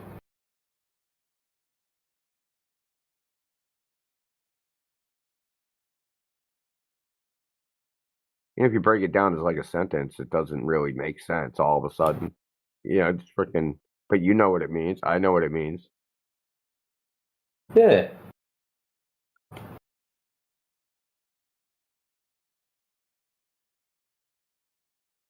I'm sure there's a lot of things we say they have no idea what the hell we're talking about. Just me even saying it like that, don't know what the hell we're talking about. Like even that like English phrase, like they probably just picking out words, right? Hell, I recognize that. But what the hell? What is that? That's what happens when someone leaves freaking a Lego on the floor in the middle of the night and you step on it. You're like, what the hell? Dude, what, you ever step on a Lego barefoot, man? Yeah, that Freaking shit's crazy nasty. pain, dude. The ultimate in home security. Before you go to bed, just sprinkle some Legos across the floor, and if any muppet happens to come in there, if they're wearing shoes, you'll hear the crunch crunch. If they're not wearing shoes, well, that opens up a whole heap of questions, but at least it'll hurt them. Anything happening here today? I mean, I saw it was pretty busy all day. I didn't listen, but I was watching the names pop up in the live stream. What were the fences? Well, yeah, over fences was working it hard this morning, and it was funny too, because a couple of the boys get on there and go, you're female. They didn't. They didn't know. I thought that shit was funny. Exploded. Yeah, welcome to Simp Central. Yeah, I've heard her talk before, a couple of times. It's a shame too, because she should get on the mic more often. Very calming voice. She's good, dude. She's also pretty good. I only heard her like flat smack maybe once. She's pretty good. Yeah. She isn't bad at all. She said her issue is she can't think fast like we do. Well, not we as in me, but just the rest of us in general. And that's what she said. That's her biggest thing. She just doesn't have that instant thing. If someone asks her a question, thinks about it, answers it. Yeah, but they're not that bright either. So you know what I mean? They don't have the reflexes either.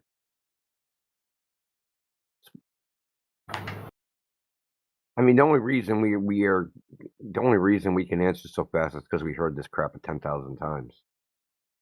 Yes. And she's heard it 10,000 times, but hasn't had to say it 10,000 times. She comes in more and has to frickin' repeat herself 1,000 times. She'll be like, "Oh yeah, I've heard this 10,000 times," and had to tell 10,000 idiots the same thing. You can't see forever. You can't see Everest from fucking America. Sorry. We need to get China over fences and dandelion and catch some random shit-stained glober that we hate in between, and the pair of them can use him as a punching bag. Yeah, I'd enjoy that, quite honestly. Hey, India, you know what's worse? You know what's worse than saying it 1,000 times to 1,000 different idiots? Saying it 1,000 times to the same idiot.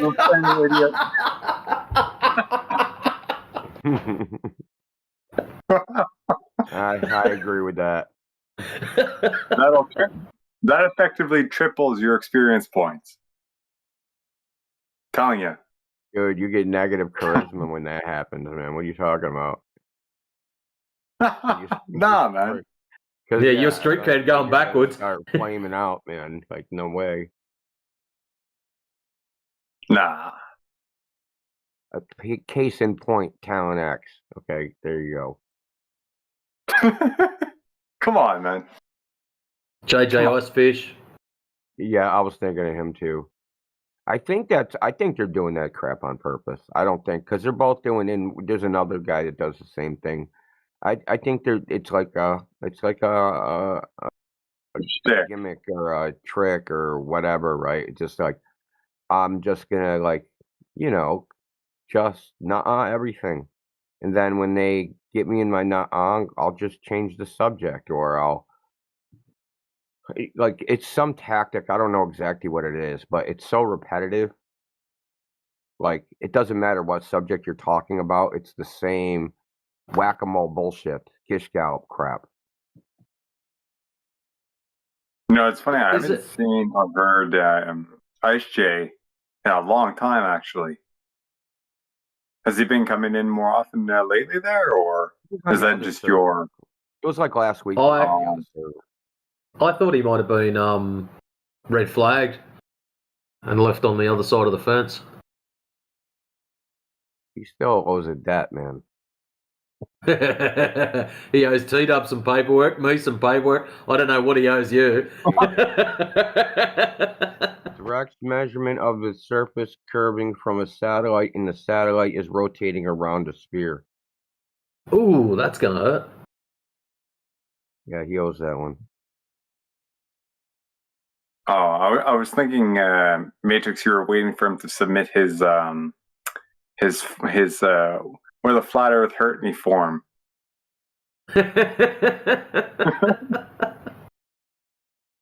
or whatever that was. I forget, but along those there was citations. He owed T-Dub a citation for something.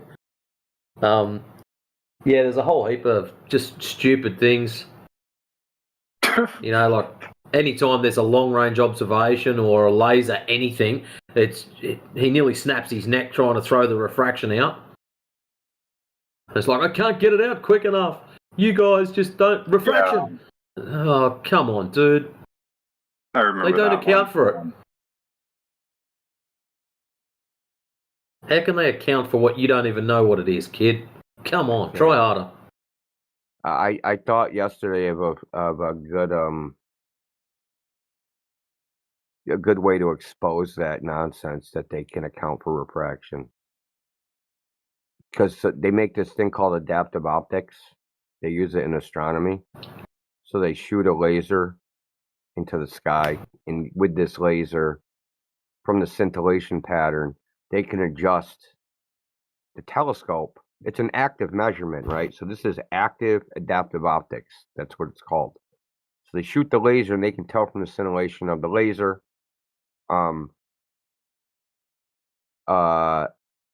It's this artificial star technology, right?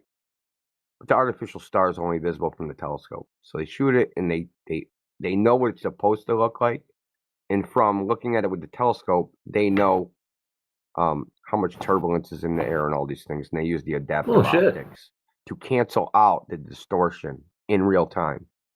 Okay. Interesting. But they can't do it from a model. Okay. You know what I mean? You can do it by measuring the actual wavefront, but you can't do it from a model and take the temperature, air pressure, all those things and figure it out. It can't be done that way. I don't even know how good the adaptive optic one works, quite honestly.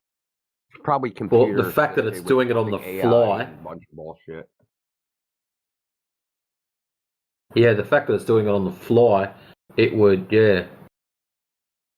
It's not based on a model, it's based on I'm expecting to see that image. I'm going to adjust everything until I get that as close to perfect as I can. Yeah, they have a reference image. The reference images are artificial star. I don't know how good this technology works because I've never seen anything. I know about the technology, but I've never seen any actual work product, anything that they produce where they were like, yes, we couldn't have done this without this system. You know what I mean? Yeah, I've never if seen that was anything like that. if that was linked to, say, high-end telescopes or something like that, so you're out stargazing and you've got your kick-ass telescope with its adaptive shit on the side of it, that'd be a pretty handy little tool to snag hold of. Don't worry, I've got a P1000 and I've also got the Vision Adapter 6200.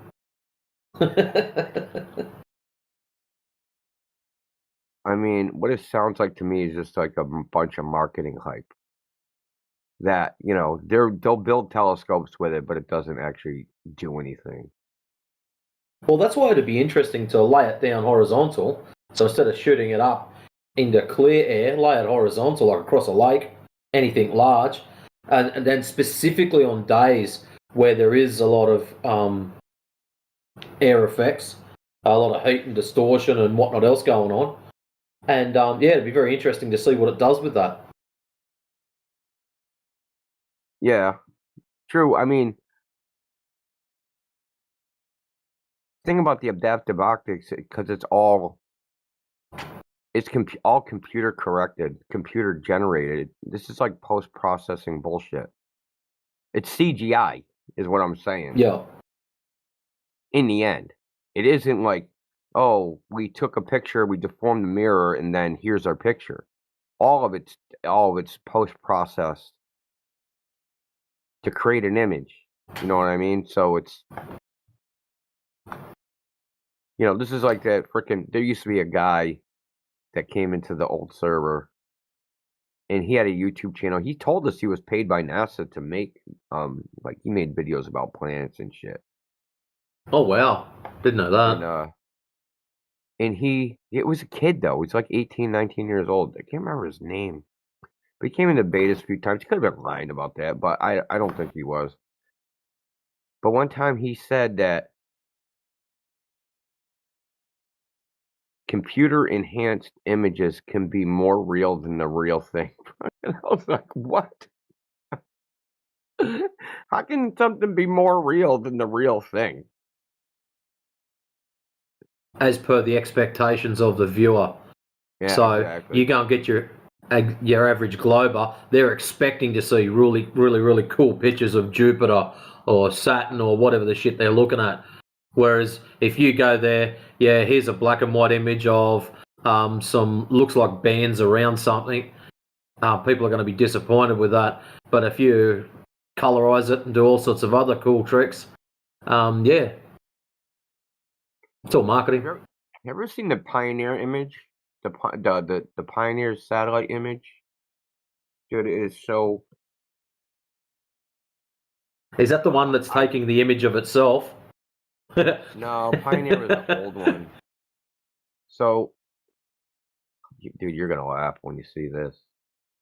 So, Pioneer was a satellite they launched in the 70s. They sent it to Saturn and Jupiter. This is the photo of Saturn. That's what it sent back. Yeah, it looks like it looks like it's in colored pencil.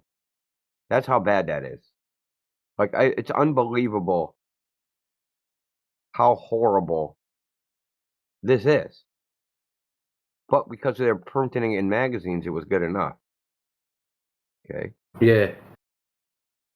So let me show you this one. Okay. What is it? Okay, here we go. Now we got this. The new and improved Saturn. Ooh. High def. Oh, I got an even better one. This one's pretty cuckoo. That's not a photo, that's CGI. You think?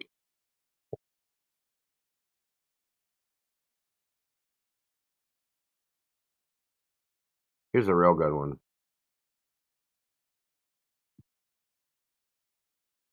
Look at that.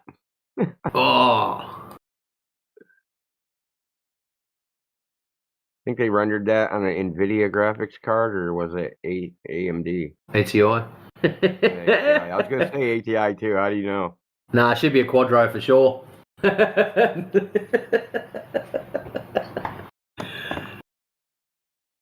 Well, yeah. can't you I'd like to thank our sponsors, NVIDIA. Yeah, it's got to be ATI. It doesn't have soft shadows. That's so crazy. Why is the backside of Saturn lit? Ain't that funny? So you got the Terminator line, right? And then you got the dark side. Why can we see the backside of Saturn? Yeah, Why it should is be black. illuminated compared to the shadow? You know what I'm saying? Yeah. It all should be black, not just the part on the rings. The freaking whole backside should be freaking black. Do you want me to tell you what the globetard excuse for it to be? The light reflecting off of the rings back onto the backside. Yes, because that's how that works. It's being scattered, man, by all the ice crystals in the rings. Haven't you seen a chandelier at home? Don't you know how that works? There's unobtainium in the rings, man. It's glistening. Is that the current thing with the Saturn's rings are? Are they ice or rock? Oh, I wouldn't have a clue. Going so fast that it looks like a ring. Billions of chunks of water ice, ranging in size from tiny dust-sized grains to large house-sized boulders. These particles now, that's something I want to know. Smaller amounts of rocky material and dust, believed to be remnants of comets, asteroids, or shattered moons. That's a freaking great story. With our high-powered cameras and high-powered telescopes and all that kind of jazz that we've got these days, has anyone actually tried to film it using high-speed cameras?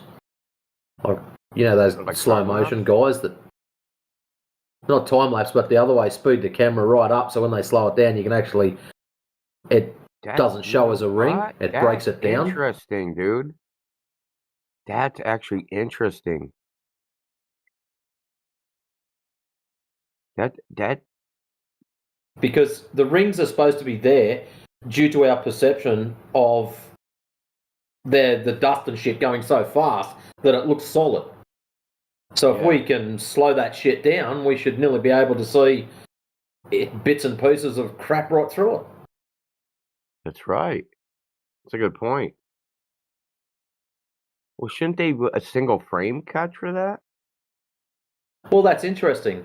Why doesn't it catch for that? Exposure time, right? So you need Correct. a shorter exposure, right? Yep, short exposure time to snag it. And because you're always doing photos in the dark, you need a long exposure and you'll never snag it. Well, you know what they're going to say to that? They're going to say, well, Saturn isn't bright enough to use a short exposure time. We have to use a longer exposure time because we got to capture more light. Yep. They could have did it when they were right there. When they're sitting right next to it, right? They're right next. Yeah, when you're 1,000 miles from it, it should have been a whole shit ton of photos. Well, I mean, according to them, they're probably like freaking 100,000 miles away in these photos, or even more. I don't even know. So, let's get this sorted out here. That's from Pioneer 1. No, the shitty one at the top was Pioneer 1. What was that? Those last ones, what were they off of? Cassini. Cassini was released in the 80s? No, late 80s. I don't know when they sent it. The pictures came out in the 90s maybe, or early 2000s. Interesting. And then it just magically stopped working. Only Voyager still works.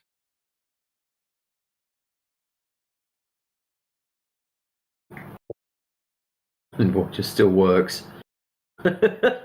Interesting that.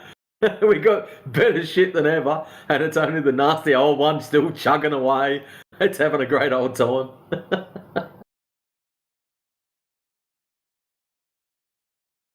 All right. 7-year journey from Earth.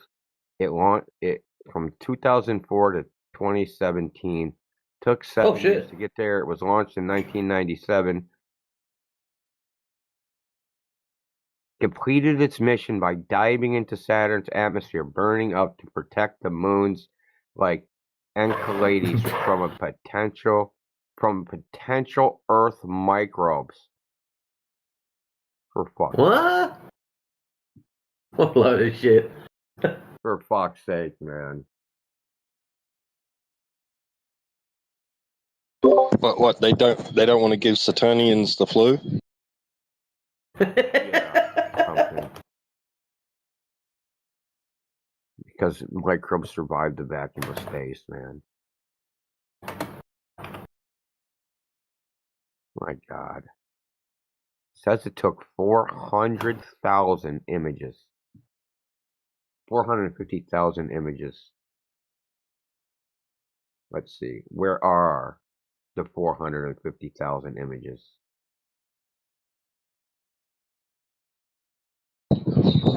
What, we just get 3?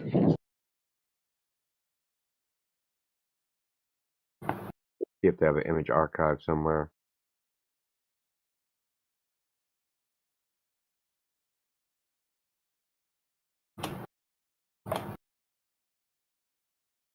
And not NASA's a raw image gallery. The main repository of raw data. Oh.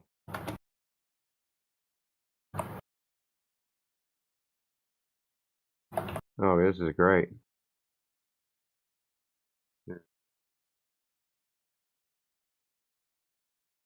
And here's an image of Saturn. That's great.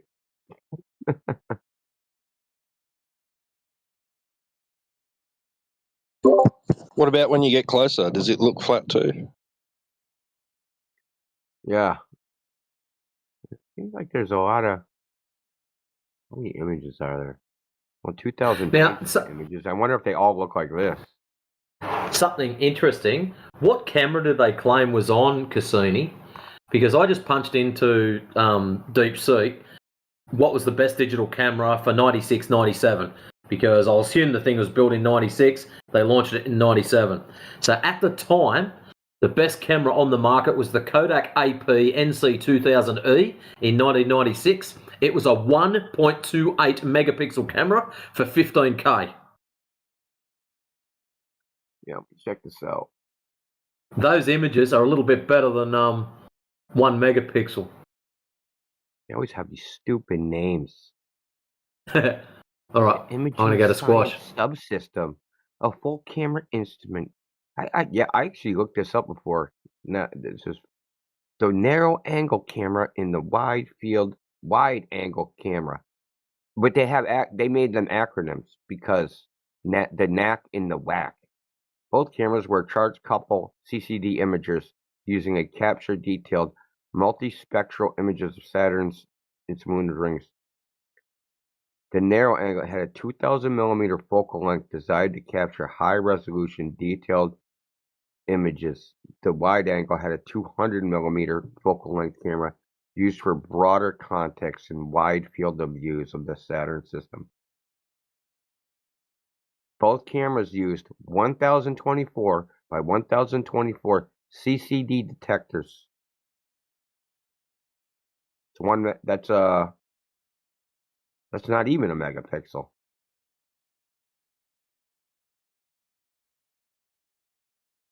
So just to give everyone an idea, isn't a megapixel what's a megapixel? Is it the size of the image it makes, or? So DPI vertical times DPI horizontal, and if it goes over 1 million, that's a megapixel. What's interesting is 1,000 by 1,000. Yeah, so it's a 1 megapixel camera. Yeah, well, that was the best shit at the time. But look at that image. That's higher than a megapixel. You click on it, and the reason I say that, at its native size, bigger than 1 megapixel pictures, bro. I'm serious. No, just size-wise, so people can get an understanding. Remember the old 19-inch monitors, and some people still use them that we use on our computer? That is 1 megapixel at native resolution. The square 19-inch monitors that everyone used to love so much, they are 1 mega. Oh, actually, they're 0.7 of a megapixel, but yeah.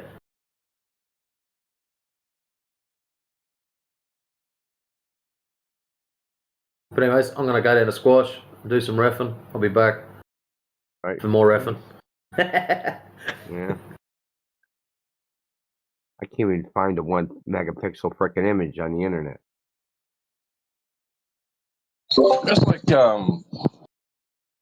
was it long distance observations or whatever earlier posted that was it Discover? The one they say is 1 million miles away, and they took a photo of Earth.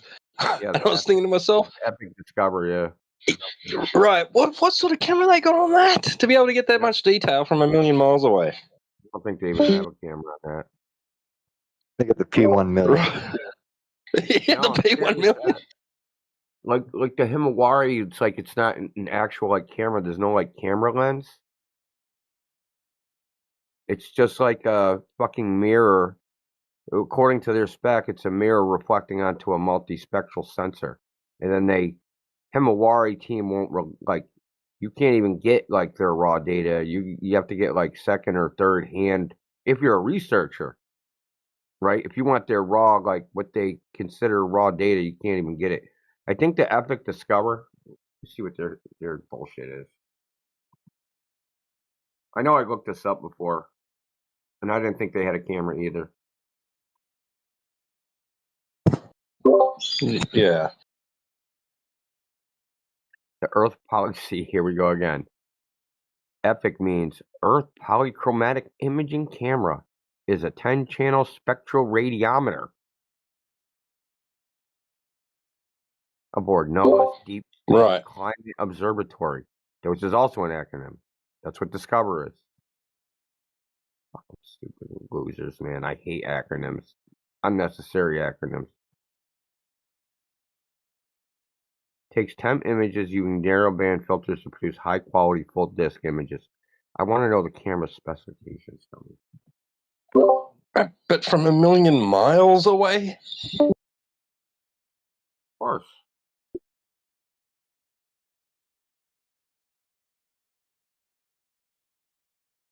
It is a 30-centimeter aperture Cassegrain telescope. It captures 2048 by 2 megapixels. 2048 by 2048 images of the sunlit Earth from the L1 Lagrangian point with a spatial resolution of 1 kilometer per pixel. That's nonsense. Yeah, that's insane. Even if, let's see, do the math real quick.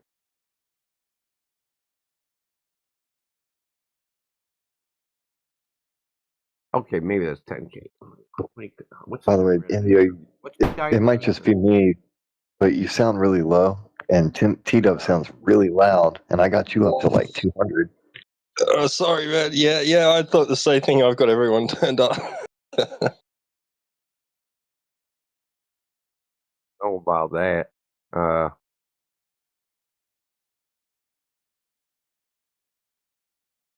about now?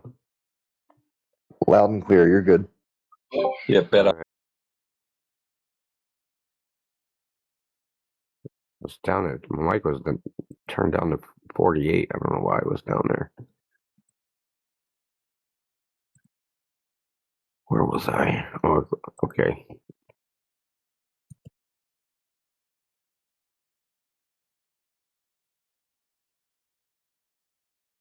But yeah, megapixels. So 2000. So. Well, I wasn't trying to interrupt you. My bad. No, it's fine. I'm looking something up. So I'm trying to figure out what the actual. So if it's 10 kilometers per megapixel means that it would have to be 1200 pixels across. Okay, that works out. So it's 2 megapixels. It's 4 megapixels. CCD. It's a Ritchie Christian Cassegrain telescope. Smart spectral channels 10 kilometers per pixel. Sampled at 1.07 arc seconds. I don't even know what the fuck that means. Now, hypothetically,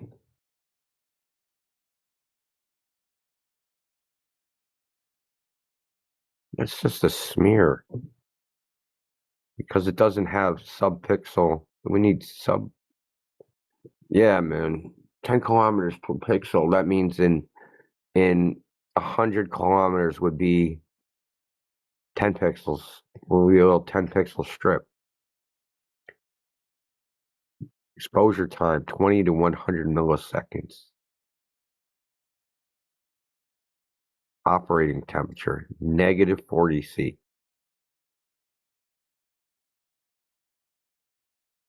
The EPIC onboard NASA's Deep Space Climate Observatory satellite underwent significant post-processing updates, resulting in a new collection of enhanced, color-balanced, brightness-adjusted images.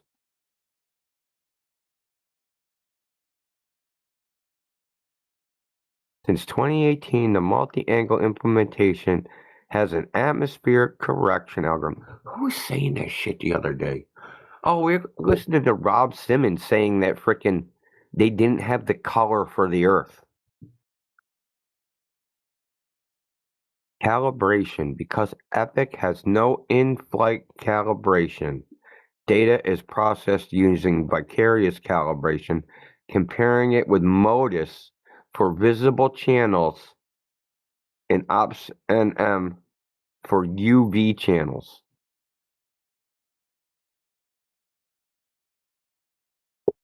Oh yeah, what I was just saying about Laser Guide Star. Seems that they haven't actually done it yet. They have never successfully done it. Yeah, ESA made it. I guess they have problems. Has 3 main challenges to overcome: Larimar precession, recoil, and transition saturation. I guess the idea is to illuminate sodium atoms located in the atmosphere at 90 kilometers altitude. How come everything happens at 90 kilometers, dude? And 100 kilometers? Why is everything happening right there? Yeah, right at the common line. Yeah, exactly. Everything happens at the common line for some reason. You know, when they launched the Falcon Heavy, like the last reading that it showed of its altitude was at the Kármán line. It was like 110 kilometers or something. And it stayed that way, even though it was supposed to be a car in frickin' space. It just stayed at 110 kilometers.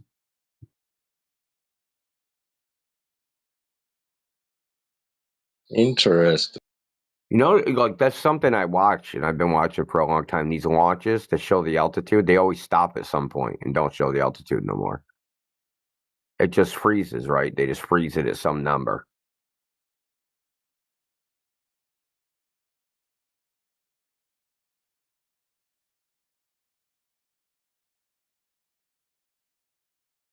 Yeah, it looks like it just from rereading. It just looks like a big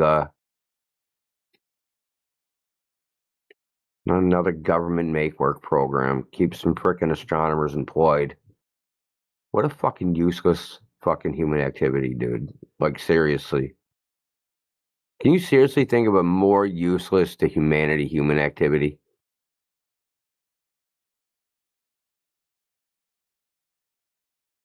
Like, jerking off in a fucking cup as a profession would be more useful than that.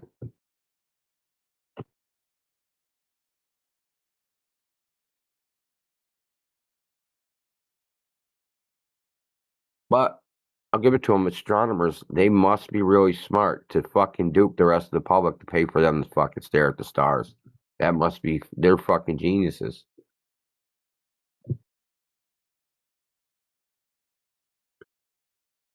Hey, son, what do you want to do when you grow up? Daddy, I want to stare at the sky. Son, that would be great. I'm so proud of you. I want you to do something completely fucking useless. I'm gonna get A big gay stargazer. It's like that Seth guy from SETI. SETI, is it Seth? Oh, I can't remember his name now. Seth, I think you're right. Seth from SETI. Yeah, I think that's right. Yeah. Spends all these days waiting. I mean, I'm serious though. Can you think of a more useless human activity? Like, I can't think of one. Like, even if everything they thought of was right, so what? What does it change? It doesn't mean anything for us. Right. But we might learn more about the origins of the universe. Then we can know when we're gonna die. That's their thing. I mean, I got a Hubble clip about that, right? They're just like, and we'll be able to predict when the freaking sun explodes in 1,000,000 years. Like, who gives a shit? No one's gonna be. Why do I care if the sun explodes in 1,000,000 years, dude? As long as it isn't this week. Yeah, there was an Outer Limits episode of that. They realized that it was going to go off in like a week or something, or it had started and that nobody had predicted it. They didn't realize.